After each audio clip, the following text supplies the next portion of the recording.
주님께서 여러분과 함께 참 예수님 일주일 잘 지내시고 거죠?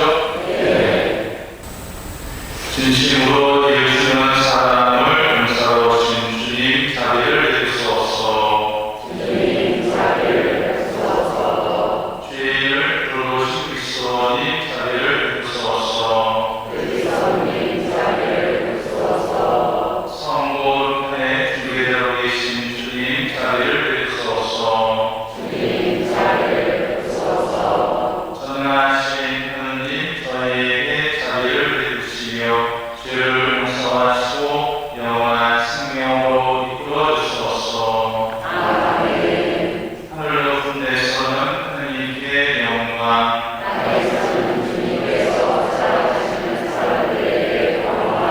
주 하느님 하늘의 임금님, 주님을 드리나이다 참미하나이다. 주님 영광 크시오니 감사하나이다. 주 하느님 성부의 아드님, 세상의 죄를 없애시는 주님 저희에게 자비를 베푸소서.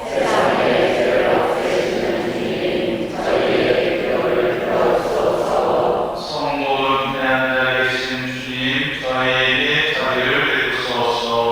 홀로 가시고 홀로 주님이시며 홀로 높으신 예수 그리스도님 성령과 함께 아버지 하느님의 영광 안에 계시나이다.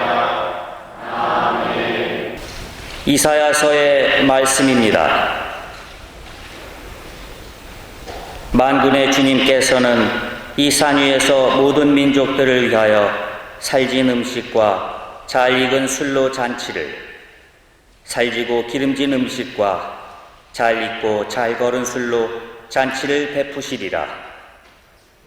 그분께서는 이 산 위에서 모든 결례들에게 씌워진 너울과 모든 민족들에게 덮인 덮개를 없애시리라. 그분께서는 죽음을 영원히 없애버리시리라. 주 하느님께서는 모든 사람의 얼굴에서 눈물을 닦아내시고 당신 백성의 수치를 온 세상에서 지워주시리라. 정령 주님께서 말씀하셨다. 그날에 이렇게들 말하리라. 보라, 이분은 우리의 하느님이시다. 우리는 이분께 희망을 걸었고 이분께서는 우리를 구원해 주셨다. 이분이야말로 우리가 희망을 걸었던 주님이시다. 이분의 구원으로 우리 기뻐하고 즐거워하자. 주님의 손이 이 산 위에 머무르신다. 주님의 말씀입니다.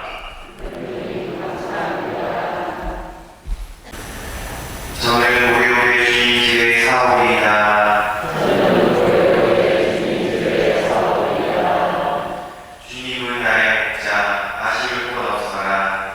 푸른 풀밭에 나를 쉬게 하시고 잔잔한 물가로 나를 이끄시어 내 영혼의 생기 부어 주시네.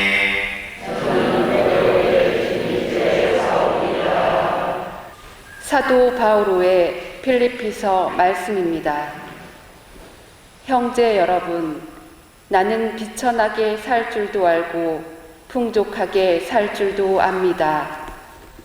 배부르거나 배고프거나 넉넉하거나 모자라거나 그 어떠한 경우에도 잘 지내는 비결을 알고 있습니다. 나에게 힘을 주시는 분 안에서 나는 모든 것을 할 수 있습니다. 그러나 내가 겪는 환난에 여러분이 동참한 것은 잘한 일입니다.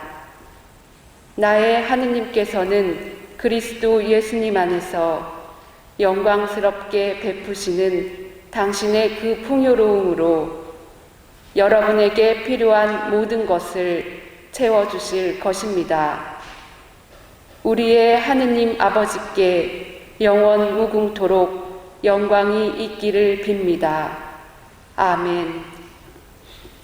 주님의 말씀입니다.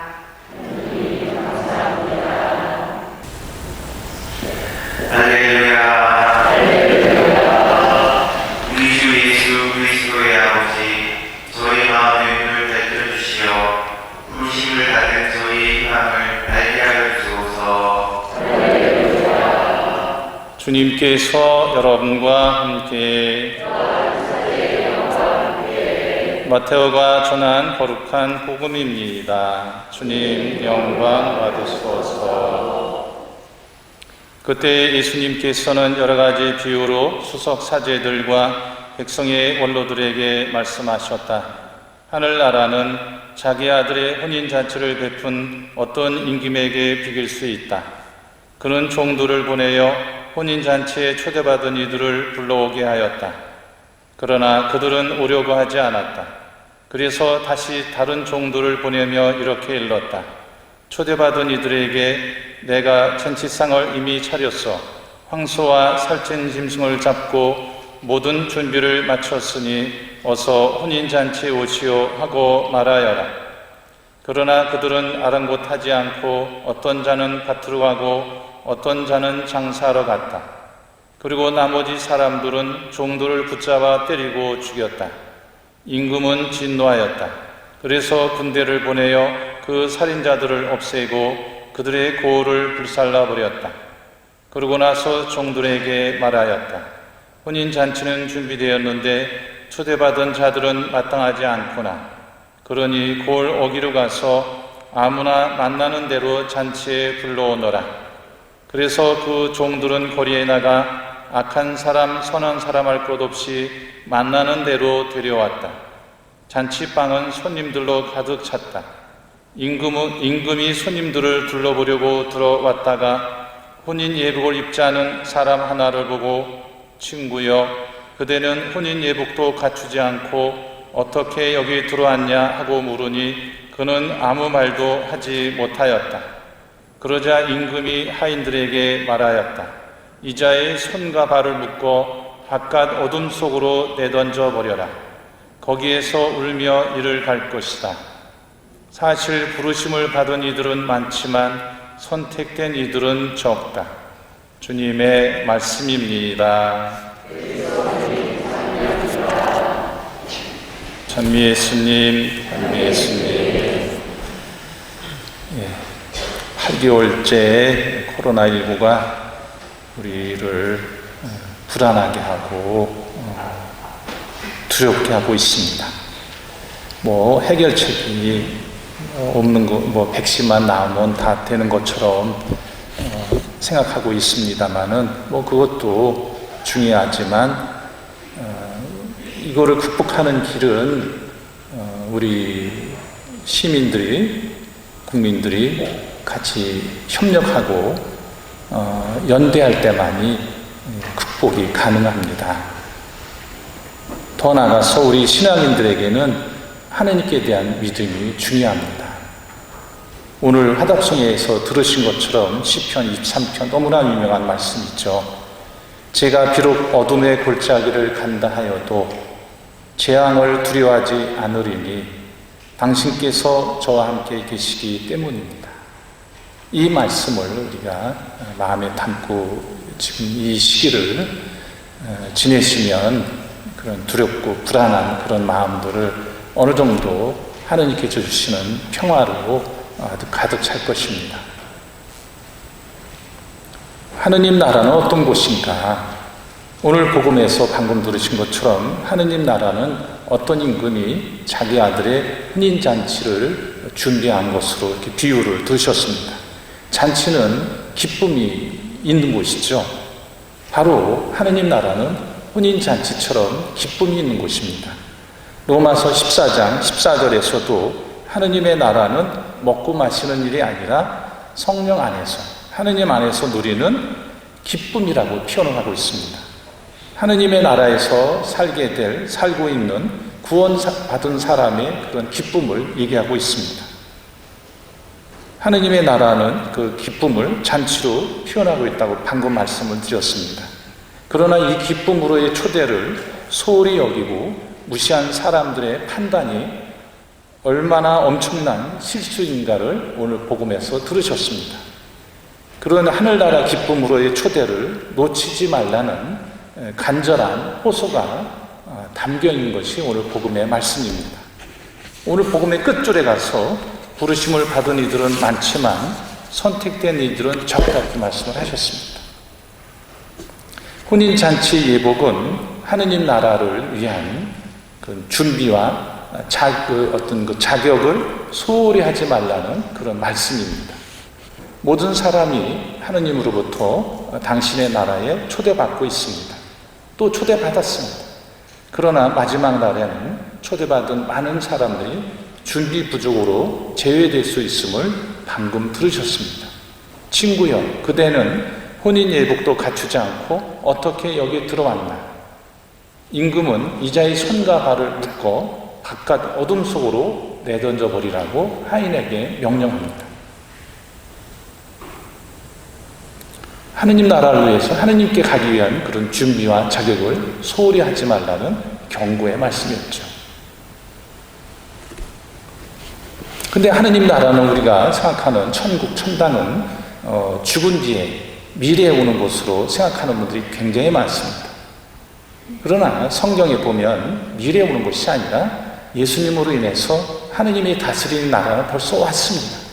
마르코 1장 15절에 따르면 때가 차서 하느님의 나라가 다가왔다 이렇게 하셨습니다.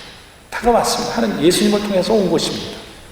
그런 하느님 나라에 들어가는 조건이 뭐냐? 회개하고 하느님의 나라가 다가왔던 이 복음을 믿으라는 것입니다. 이게 미래형이 아니라 현재인 것입니다. 마태복음서 5장 3절에서도 행복하여라 마음이 가난한 사람들 하늘나라가 그들의 것이다. 그들의 것이다. 현재형입니다. 미래가 아니고 과거도 아니고 현재의 완료입니다. 지금 하느님 나라가 벌써 왔다는 거예요. 마음이 가난한 겸손한 사람. 또 루카복음서 17장 20절 이하에도 보면 하느님의 나라가 언제 오냐고 사람들이 물었습니다. 그리고 예수님의 대답은 보라 하느님의 나라는 너희 가운데 있다. 우리 삶 가운데 있다는 것입니다. 그런 하느님 나라를 예수님은 혼인잔치 비유의 그런 혼인잔치를 비유로 하신 것입니다. 임금은 여기서는 하느님, 성부 하느님을 얘기하는 거죠. 종들을 보내서 당신 아들 혼인잔치에 초대받은 이들을 불러오게 합니다. 그러나 그들은 오려고 하지 않았습니다. 그래서 임금은 두 번째로 종들을 보내면서 이렇게 말합니다. 초대받은 이들에게 내가 잔치상을 이미 차려놨어. 황소와 살찐 짐승을 잡고 대단히 잔치를 크게 차려놓은 거죠. 모든 준비를 마쳤으니 이 혼인잔치에 오시오 하고 말해야 한다. 그러나 그들은 오지 않았어요. 안 온 이유가 있습니다. 어떤 이들은 밭으로 갔다. 일하러 갔다는 얘기죠. 세상 일에만 몰두했다는 얘기입니다. 또 어떤 일은 장사하러 갔다. 자기 이익만을 위해서 사는 사람을 얘기하는 것입니다. 이거는 하느님의 그런 탓이 아니라 본인 탓인 거죠. 예수님은 이 혼인잔치 비유를 통해서 하느님의 구원 의지가 인간의 그런 저항, 반항보다 훨씬 강하다는 것을 말씀하셨어요. 세 차례나 보는 거예요. 세 차례. 하느님께서는 당신의 명예나 체면까지 포기하시고 거리에 나가 있는 사람들을 다 식사에 초대하셨습니다. 하느님 나라 잔치, 혼인잔치에 초대했습니다. 혼인잔치에 초대해서 예복까지 다 주었는데 그 중에는 예복을 안 입고 있는 사람이 등장을 한 것입니다. 혼인잔치는 준비되었는데 초대받은 자들은 마땅하지 않구나. 그러니 그걸 어기로 가서 아무나 만나는 대로 불러와라. 누구들이 다 데리고 왔습니다. 그런데 여기 보면은 악한 사람, 선한 사람 할 곳이 많은 대로 데려오라고 했습니다. 그러니까 새로 초대받은 사람들 중에는 악한 사람, 선한 사람이 함께 있다는 얘기입니다. 이 교회 공동체 안에는 의인과 악인이 공존하고 있다는 얘기입니다. 그러나 세상 마지막에 가서는 하느님의 심판이 있다고 분명히 예수님은 말씀을 하고 계십니다. 마태복음서 13장 24절에 보면은 가라지의 비유에 나옵니다. 주인은 처음부터 가라지를 뽑아내지 않고 세상 마지막 때까지 기다리십니다. 수학 때까지, 종말 때, 심판 때까지 기다리십니다. 그래도 변화되지 않았기 때문에 묶어서 태워버리십니다. 그래서 오늘 복음에서도 예수님 그 임금은 혼인 예복을 갖추지 않은 이자들은 바깥 어둠 속으로 내던져 버리라고 명령합니다.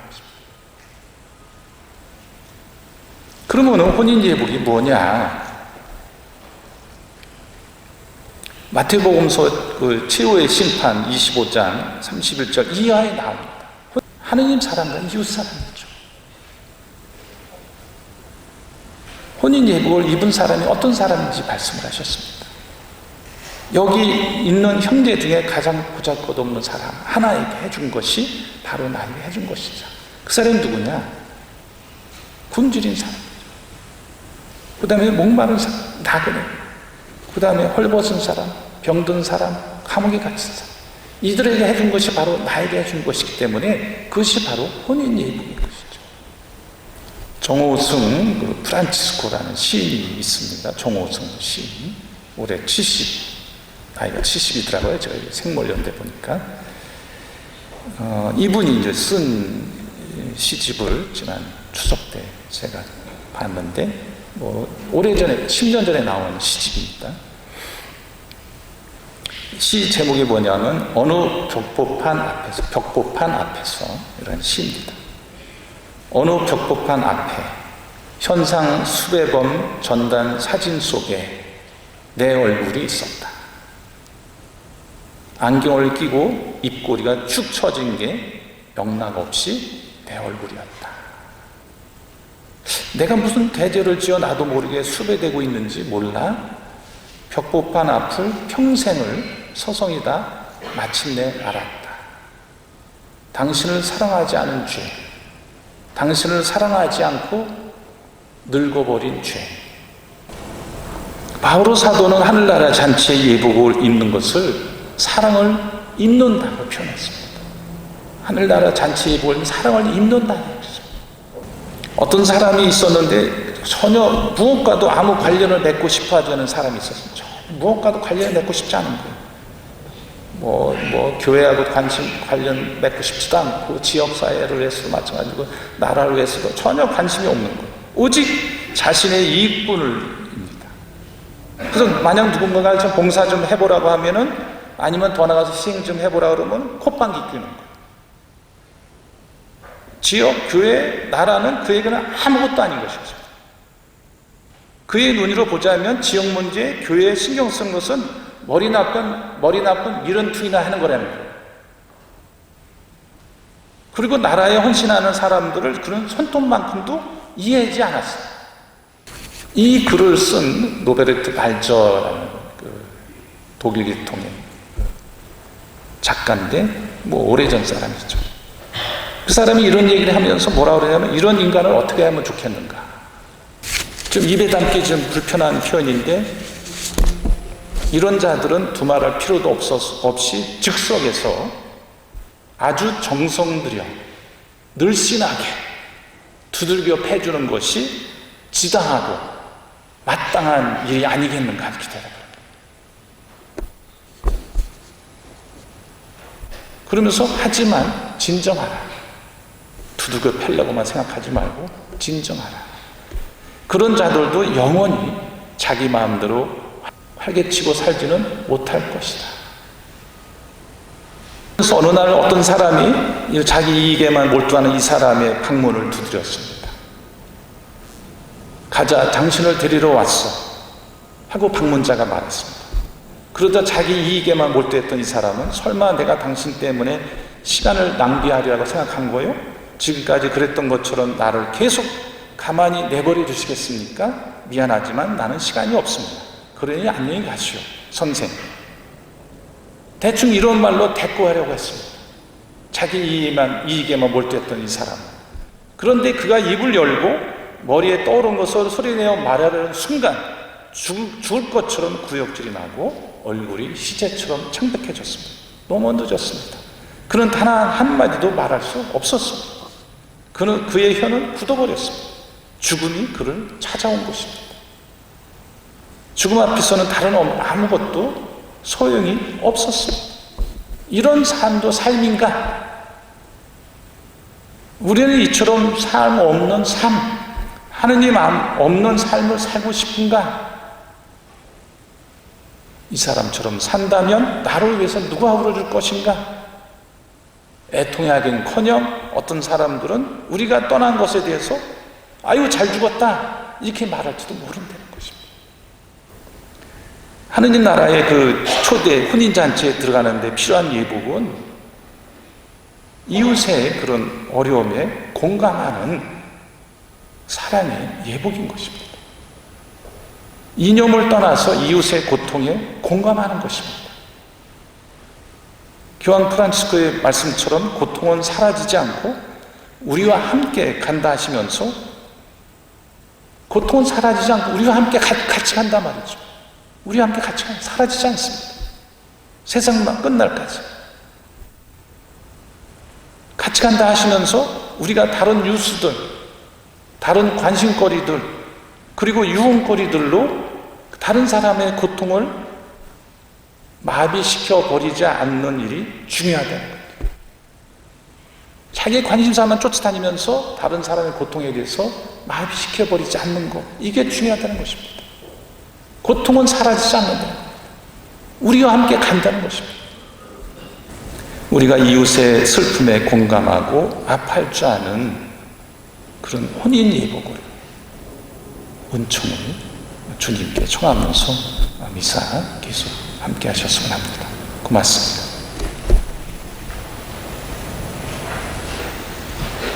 일어서겠습니다.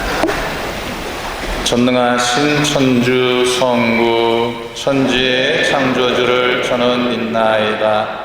그 외아들 우리 주 예수 그리스도님 성령으로 인하여 동정 마리아께 잉태되어 나시고 본시오 빌라도 통치 아래에서 고난을 받으시고 십자가에 못 박혀 돌아가시고 묻히셨으며 저승에 가시어 사한날에 죽은 이들 가운데서 부활하시고 하늘에 올라 전능하신 천주 성부 오른편에 앉으시며 그리로부터 산이와 죽은 이를 심판하러 오시리라 믿나이다. 성령을 믿으며 거룩하고 보편된 교회와 모든 성인의 통공을 믿으며 죄의 용서와 육신의 부활을 믿으며 영원한 삶을 믿나이다. 아멘. 형제 자매 여러분, 하느님 나라 혼인잔치에 우리를 초대하시는 주님께 기도드립시다.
거룩하신 아버지께서는 모든 거룩함의 셈이시옵니다.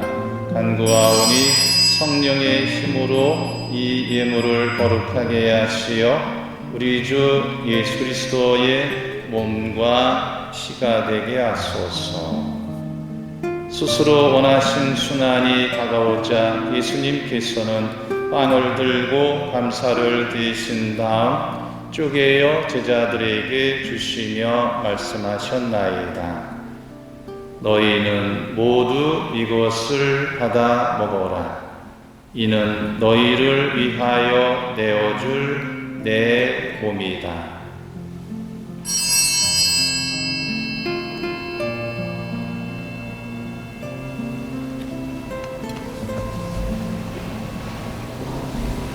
저녁을 잡수시고 같은 모양으로 잔을 들어 다시 감사를 드리신 다음 제자들에게 주시며 말씀하셨나이다.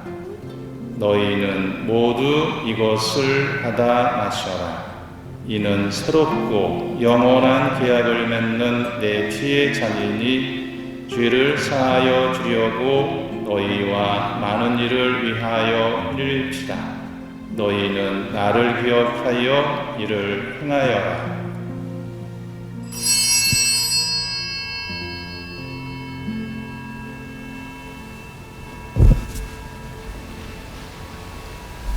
신앙의 신비여, 주님께서 오실 때까지 주님의 죽음을 전하며 부활을 선포하나이다.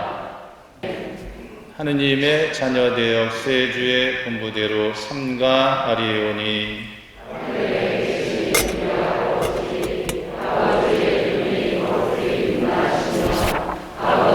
나라가 오시며 아버지의 뜻이 하늘에서와 같이 땅에서도 이루어지소서. 오늘 저희에게 일용할 양식을 주시고 저희에게 잘못한 일을 저희가 용서하오니 저희 죄를 용서하시고 저희를 유혹에 빠지지 않게 하시고 악에서 구하소서. 주님, 저희를 모든 악에서 구하시고 한평생 평화롭게 하소서. 주님의 보라, 하느님의 어린 양, 세상의 죄를 없애시는 분이시니 이 성찬에 초대받은 이는 복되도다. 제 안에 주님을 모시기 합당치 않사오나 한 말씀만 하소서. 제 영혼이 곧 나으리라. 그리스도의 몸